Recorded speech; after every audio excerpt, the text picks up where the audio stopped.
फिर्यादी सिद्धेश्वर राजशेखर बागदुरे राहणार 37 घर नंबर 814 उत्तर कसबा बाळवेस सोलापूर व घटनेतील आरोपी राहुल उर्फ संतोष कुमार चंद्रशेखर बागदुरे यांच्यामध्ये असलेल्या वडिलोपार्जित जागेच्या वहिवाटीवरून न्यायालयात प्रकरण न्यायप्रविष्ट आहे। या प्रकरणाचा निकाल अद्याप न्यायालयात लागला नसल्याने सिद्धेश्वर राजशेखर बागदुरे आणि राहुल उर्फ संतोष कुमार चंद्रशेखर बागदुरे यांच्यात सातत्याने शाब्दिक वाद होत असतात। या वादातूनच आरोपी राहुल उर्फ संतोष कुमार चंद्रशेखर बागदुरे यांनी फिर्यादी सिद्धेश्वर बागदुरे यांच्यावर आणि त्यांच्या आईवर प्राणघातक हल्ला केला।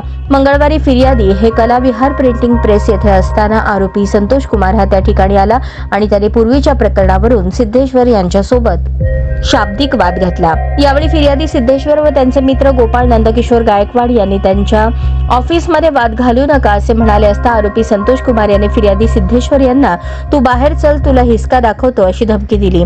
फिर्यादी सिद्धेश्वर हे ऑफिस बाहेर आले असता आरोपी संतोष कुमार याच्या जवळ असलेल्या लोखंडी धारदार चाकूने सिद्धेश्वर यांना आज तुझा मॅटर क्लोजच करायचा आहे असे म्हणून सिद्धेश्वर यांच्या गळ्यावर डाव्या बाजूस वार करून जखमी केले। सिद्धेश्वर हे त्या घटनेवेळेस उपस्थित असलेल्या लोकांना वाचवा वाचवा असे म्हणत असताना आरोपी संतोष कुमार याने खबरदार आमच्यामध्ये याल तर असे म्हणून सिद्धेश्वर यांना वाचवण्यासाठी येणाऱ्या उपस्थित लोकांवरही हल्ला करू लागला आणि आमच्या दोघांमध्ये येणाऱ्यांना त्यांचा जीव गमवावा लागेल असे ओरडू लागला।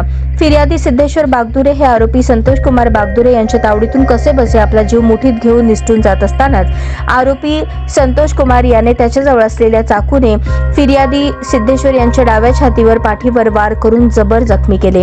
या घटनेबाबत सिद्धेश्वर राजशेखर बागदुरे यांनी फौजा चौडी पोलीस ठाण्यात दाखल केलेल्या तक्रारीवरून पोलिसांनी संतोष कुमार चंद्रशेखर बागदुरे याच्या विरोधात फौजा चौडी पोलीस ठाण्यात भारतीय न्याय संहिता कलम 109 351 2 3 सह महाराष्ट्र पोलीस कायदा कलम 37(1) 3 135 फौजदारी कायदा 1932 चे कलम 7 प्रमाणे गुन्हा दाखल केला आहे आणि आरोपीस अटक केली।